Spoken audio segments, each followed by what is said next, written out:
Shalom Bapak Ibu Saudara yang dikasihi Tuhan, selamat pagi. Saya percaya kita semua diberkati Tuhan pagi hari ini. Saya percaya kita semua dalam keadaan yang baik oleh karena anugerah dan kemurahan Tuhan.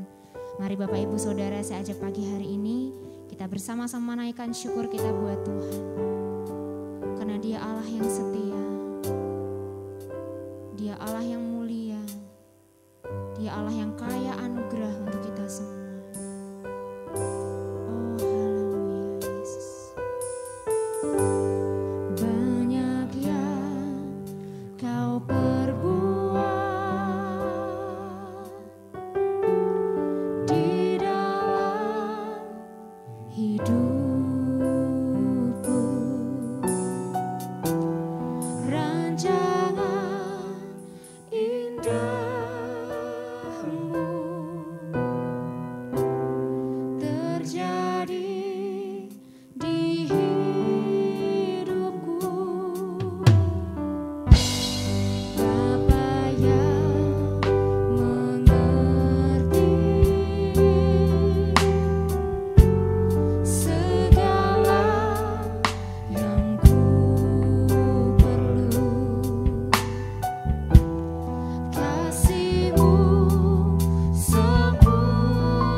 kebaikan Tuhan.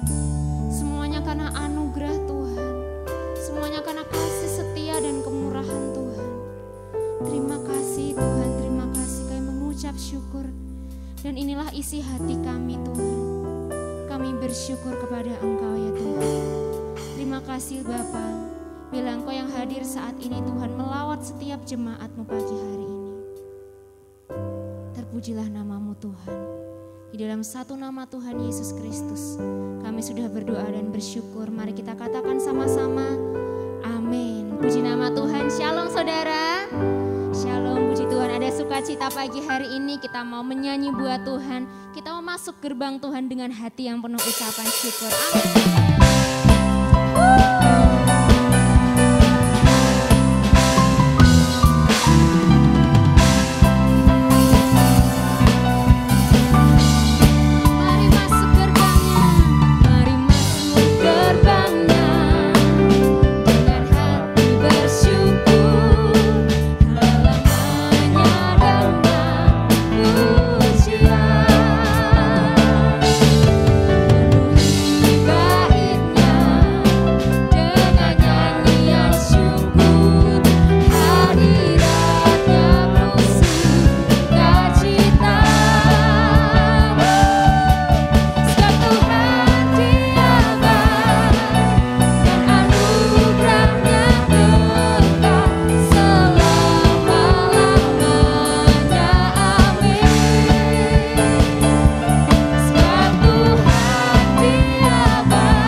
Saudara, kita akan siapkan setiap hati dan pikiran kita.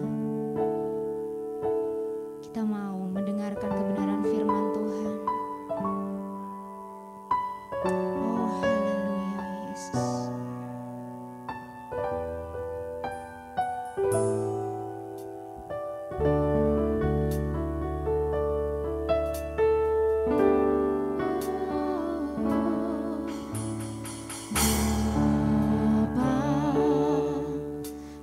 Setia Bapa.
Bapa di dalam surga, di dalam nama Tuhan Yesus Kristus, kami bersyukur kepadamu buat kesempatan yang indah bagi kami yang Tuhan berikan kepada kami pada pagi hari ini. Kami boleh bersekutu bersama-sama dapat memuji memuliakan nama Tuhan. Kami percaya pujian yang sudah kami persembahkan kepada Tuhan menjadi dupa yang harum di dalam kemuliaan-Mu.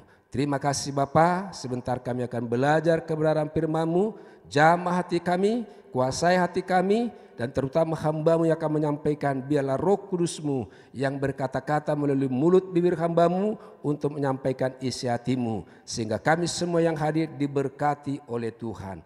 Haleluya, amin. Salam Bapak Ibu, saudara-saudara yang dikasihi Tuhan, kita bersyukur kepada Tuhan. Oleh anugerahnya kita boleh ada sebagaimana kita ada di tempat ini. Kita bersyukur betapa baiknya Tuhan itu di dalam hidup kita. Tentunya sebagai orang percaya kepada Tuhan, kepada kasih Tuhan, tentu kita senantiasa boleh tetap teguh di dalam Tuhan. Satu tema firman Tuhan yang akan kita renungkan pada pagi hari ini, yaitu tetap bersemangat di dalam Tuhan atau teguh di dalam Tuhan. Yang kami ambil di dalam Yeremia 29 ayat 7 sampai 14. Demikian bunyi firman Tuhan. Usahakanlah kesejahteraan kota kemana kamu akan kubuang. Dan berdoalah untuk kota itu kepada Tuhan, sebab kesejahteraannya adalah kesejahteraanmu. Sungguh beginilah firman Tuhan semesta alam, Allah Israel. Janganlah kamu diperdaya oleh nabi-nabimu yang ada di tengah-tengahmu dan oleh guru-guru tenungmu. Dan janganlah kamu dengarkan mimpi-mimpi yang mereka mimpikan.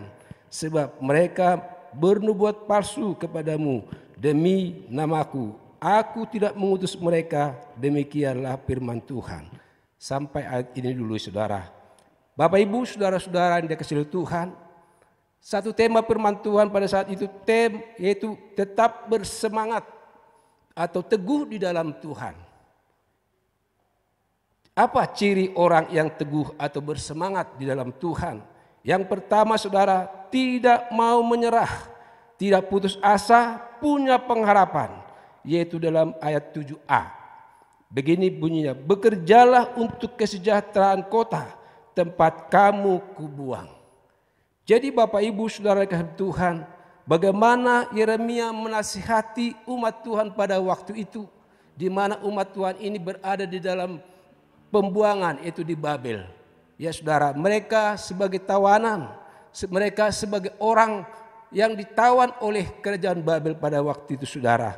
Namun saudara yang dikasihi Tuhan, firman Allah berkata, bekerjalah untuk kesejahteraan kota dan tempat kamu kubuang. Apa artinya saudara? Karena mereka, Tuhan tahu di mana mereka berada. Maka di situ nama Tuhan dipuji dan dipermuliakan. Di situ juga mereka harus menjadi berkat untuk banyak orang. Seperti apa yang dikatakan ditulis Rasul Paulus dalam 1 Korintus 15 ayat 19. Dikatakan begini. Jikalau kita hanya dalam hidup ini saja menaruh pengharapan pada Kristus, maka kita adalah orang-orang yang paling malang dari segala manusia. Tetapi yang benar ialah bahwa Kristus telah dibangkitkan dari antara orang mati sebagai yang sulung dari orang-orang yang telah meninggal. Sebab sama seperti maut datang karena satu orang manusia, demikian juga kebangkitan orang mati datang karena satu orang manusia. Karena sama seperti semua orang mati dalam persekutuan dengan Adam, demikian pula semua orang akan dihidupkan kembali dalam persekutuan dengan Kristus. Tetapi tiap-tiap orang menurut urutannya. Kristus sebagai buah sulung, sesudah itu mereka yang menjadi miliknya pada waktu kedatangannya. Jadi Bapak Ibu Saudara dikasihi Tuhan, Rasul Paulus mengatakan bahwa kepercayaan kita kalau hanya sampai saat ini ya itu adalah sia-sia. Tapi apa yang diharapkan oleh Paulus, ending dari iman kita itu sampai kita berjumpa dengan Yesus, karena Yesus telah mati dan bangkit untuk hidup yang kekal, menerima kehidupan yang kekal. Kalau dapat saya gambarkan Bapak Ibu Saudara tentang firman Tuhan ini, di mana keberadaan manusia dalam dunia ini sama. Baik orang yang tidak mengenal Tuhan maupun mereka yang percaya kepada Tuhan. Samanya di mana saudara, sama-sama bekerja, punya pengharapan di dunia ini, punya keluarga, bisa sukses dan gagal. Semua itu dialami oleh semua orang dengan sama. Tidak ada bedanya. Tapi yang menjadi bedanya saudara, ketika umat Tuhan, ketika manusia itu tinggalkan dunia ini alias mati. Itulah saudara, dikatakan kalau orang yang mati di dalam Kristus tanpa Kristus, neraka atau maut hukumannya. Ya saudara, tapi berbahagialah mereka orang yang percaya di dalam Tuhan, kalau mereka mati dalam Kristus, surga atau kehidupan kekal akan mereka terima. Inilah yang digambarkan oleh Rasul Paulus. Betapa malang kalau kita hanya menaruh pengharapan kita kepada Yesus selama kita hidup. Tapi tujuan hidup kita yaitu kehidupan yang kekal. Jadi Bapak Ibu Saudara yang Tuhan, mari kita boleh menjadi berkat di mana kita berada. Tidak peduli apa keadaan, bagaimana situasi yang harus kita alami dalam hidup ini. Mari kita percaya bahwa Allah adalah pengharapan kita. Hidup bersama dengan Yesus adalah pengharapan akhir hidup kita, yaitu masuk di dalam hidup yang kekal. Dan yang kedua saudara, mengapa kita orang yang teguh dan bersemangat di dalam Tuhan, yaitu hal yang kedua saudara, yaitu punya hubungan intim dengan Tuhan. 7b, berdoalah kepadaku untuk kepentingan kota itu, sebab kalau kota itu makmur, kamu pun akan makmur. Ya, berdoalah kepadaku untuk kepentingan kota-kota itu, sebab kalau kota-kota itu makmur, kamu pun akan makmur. Saat ini kita sedang mengalami masalah di dalam berbangsa dan bernegara. Dan semua negara mengalami hal yang sama dengan COVID-19. Ya saudara, tapi saudara kan Tuhan, mari Tuhan mengajar kita sebagai orang percaya kepadanya. Kita harus tetap berdoa kepada Tuhan. Kita harus tetap berharap kepada Tuhan untuk kepentingan bersama sebagai warga negara bangsa Indonesia. Tidak boleh kita pisah-pisahkan satu dengan lain. Kita harus bersatu di dalam kita meraih kekuatan dan kemenangan di dalam Tuhan. Oleh sebab itu saudara, kalau kita boleh melihat bagaimana orang-orang Ibrani ketika mereka di dalam tawanan, yaitu yang terdapat di dalam Daniel 3 ayat 16. Di situ dikatakan bagaimana Sadrak, Mesar dan Abednego menjawab Raja Nebukadnezar, tidak ada gunanya kami memberi jawab kepada Tuanku dalam hal ini. Ya, jika Allah kami yang kami puja sanggup melepaskan kami, maka ia akan melepaskan kami dari perapian yang menyala-nyala itu dan dari dalam tanganmu ya Raja. Tapi seandainya tidak, hendaklah Tuanku mengetahui ya Raja, bahwa kami tidak akan memuja dewa Tuanku dan tidak akan menyembah patung emas Tuanku yang dirikan itu.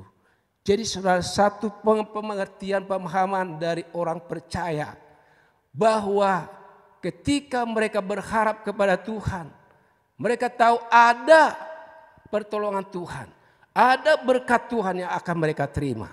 Sekalipun mereka tahu perapian yang disiapkan oleh Raja Nebukadnezar pada waktu itu, ya, betapa mengerikan.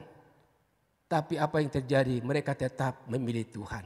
Karena mereka tahu, mereka sudah berbuat selama ini sesuatu yang terbaik bagi bangsa itu. Dan mereka memang orang-orang yang pintar dipakai oleh Tuhan. Tapi saudara, mereka harus diancam seperti itu. Jadi Bapak Ibu Saudara, mari kita belajar dari Sadrak, Mesar dan Abednego ini. Mereka tetap mengandalkan Tuhan, mereka tetap percaya bahkan rela mati. Ya, jadi ini suatu gambaran dari umat kita bahwa mereka tahu di balik kematian itu ada suatu kehidupan yang lebih berarti ketika manusia itu hidup di dalam dunia ini. Ada kehidupan yang lebih baik sehingga mereka rela bertaruh nyawa terhadap tantangan daripada Raja Nebukadnezar.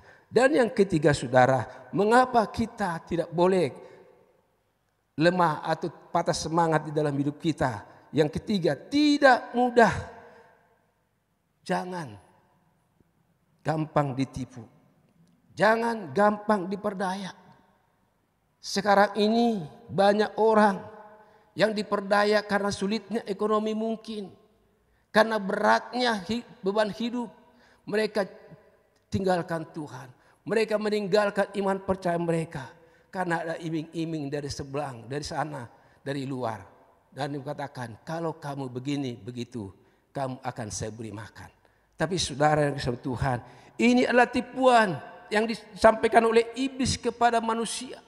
Kepada orang percaya bagaimana kita menanggapi itu? Ayat yang ke-9 dikatakan, sungguh beginilah firman Tuhan semesta alam, Allah Israel, janganlah kamu diperdayakan oleh nabi-nabimu yang ada di tengah-tengahmu dan oleh juru-juru tenungmu, dan janganlah kamu dengar mimpi-mimpi yang mereka mimpikan, sebab mereka bernubuat palsu kepadamu demi namaku. Aku tidak mengutus mereka. Demikianlah firman Tuhan. Ya, saudara. Jadi Nabi Nehemia mengajar umatnya supaya mereka boleh tetap teguh di dalam Tuhan. Jangan mudah tertipu, jangan mudah terpedaya, saudara. Seperti apa yang dikatakan di dalam Matius 4:9, semua itu akan kuberikan kepadamu jika engkau sujud menyembah aku. Ya, bagaimana iblis ingin memperdaya Yesus ketika Yesus sedang lapar. Karena sudah puasa 40 hari 40 malam, iblis datang. Hei, kamu kan bisa membuat roti dari batu. Ya, saudara, berapa kali dia coba, saudara. Tapi Yesus berkata, tidak. Ya, saudara, semua itu akan diberikan kepadamu. Maka berkatalah Yesus kepadanya, enyalah iblis, sebab ada tertulis engkau harus menyembah Tuhan Allahmu dan hanya kepada Dia saja engkau berbakti. Lalu iblis meninggalkan dia, dan lihat malaikat-malaikat datang melayani Yesus. Puji Tuhan. Inilah gambaran kehidupan kita orang percaya seketika masih ada dalam dunia ini. Bagaimana dengan kita semua yang hadir saat ini? Apakah kita tergoda dengan rayuan orang? Mungkin saat ini kita sedang terpuruk, baik di dalam ekonomi kita atau mungkin pekerjaan kita. Tapi percayalah, kalau kita tetap di dalam Tuhan, saya yakin dan percaya Dia belum pernah berubah. Kasih dan kuasanya tetap sama. Dia yang menolong Sadrak, Mesak dan Abednego, Dia juga yang akan menolong saudara dan saya. Ya, kita belajar dari Tuhan Yesus bagaimana Yesus menjawab. Ya, hai iblis, enyalah iblis, sebab ada tertulis engkau harus menyembah Tuhan Allahmu. Jadi saudara, jangan mundur dari imanmu kepada Tuhan.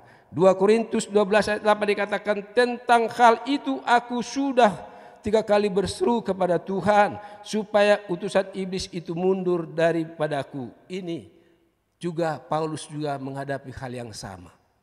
Ya, penyakit asma, penyakit yang sudah dialami sangat lama sekali. Bahkan iblis menawarkan ya supaya dia boleh tinggalkan Tuhan. Tapi dia katakan, cukuplah kasih karuniaku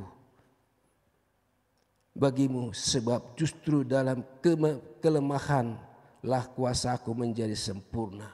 Itulah jawab daripada Tuhan. Karena Paulus berdoa supaya itu dihalaukan. Kan dia tahu dia adalah pelayan Tuhan. Yang setiap hari, setiap detik dia pergi mau ke kota dari kota, desa ke desa, saudara. Tapi Tuhan berkata, cukuplah kasih karuniaku bagimu, sebab justru dalam kelemahanlah kuasaku menjadi sempurna. Jadi saudara, apapun yang kita alami dalam hidup ini, percayalah bahwa Tuhan berkuasa untuk menolong kita. Dia sanggup memberikan yang terbaik dalam hidup kita. Dan kita boleh melihat kalau kita tetap teguh di dalam Tuhan, hasilnya apa saudara? Tuhan mendengar doanya. Ayat 12. Dan apabila kamu berseru dan datang untuk berdoa kepadaku, maka aku akan mendengarkan kamu. Dan juga dikatakan di dalam ayat 13 dan 14 dikatakan menemukan Tuhan. Apabila kamu mencari aku, kamu akan menemukan aku. Apabila kamu menanyakan aku dengan segenap hatimu, aku akan memberi kamu menemukan aku. Demikianlah firman Tuhan. Haleluya saudara. Jadi puji Tuhan, kita sebagai anak-anak Tuhan, Tuhan sanggup menolong dan memberikan yang terbaik dalam hidup kita. Oleh sebab itu jangan tinggalkan Tuhan. Tetaplah percaya kepada Tuhan. Tetap berharap kepada Tuhan Yesus. Jalin hubungan yang intim dengan Tuhan. Jangan mudah tertipu, karena dunia ini penuh dengan tipuan. Jadi saudara, biarlah kebenaran firman Tuhan pada pagi hari ini boleh menjadi bahan renungan dalam hidup kita, supaya kita tetap teguh di dalam menjalani hidup ini, tidak goyah, tapi biarlah kita tetap menjadi berkat dimanapun kita boleh berada. Nama Tuhan Yesus dipuji dan dipermuliakan. Amin.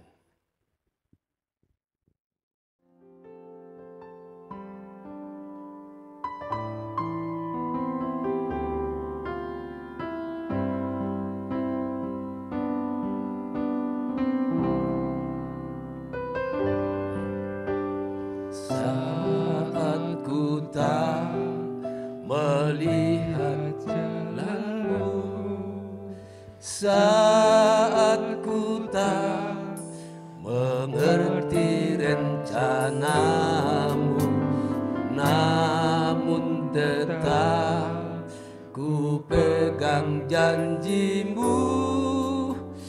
Pengharapanku hanya padamu, hatiku percaya, hatiku percaya,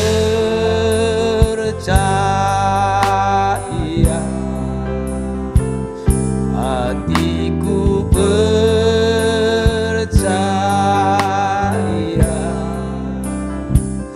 hatiku percaya,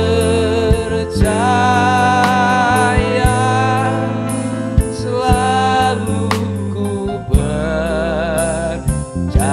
selalu percaya, amin. Selalu ku percaya, selalu ku percaya.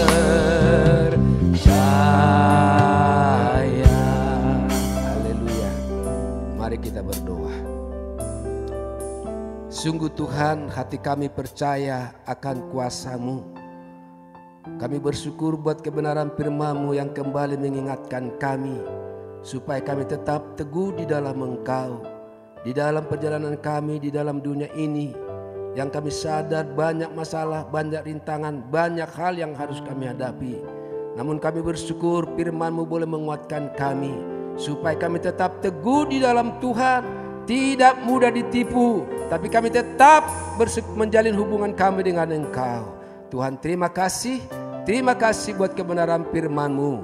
Biarlah kami percaya Tuhan, Engkau sudah memberkati kami semua saat ini. Oleh sebab itu Bapak Ibu Saudara, mari kita angkat tangan kita akan terima berkat daripada Tuhan. Haleluya.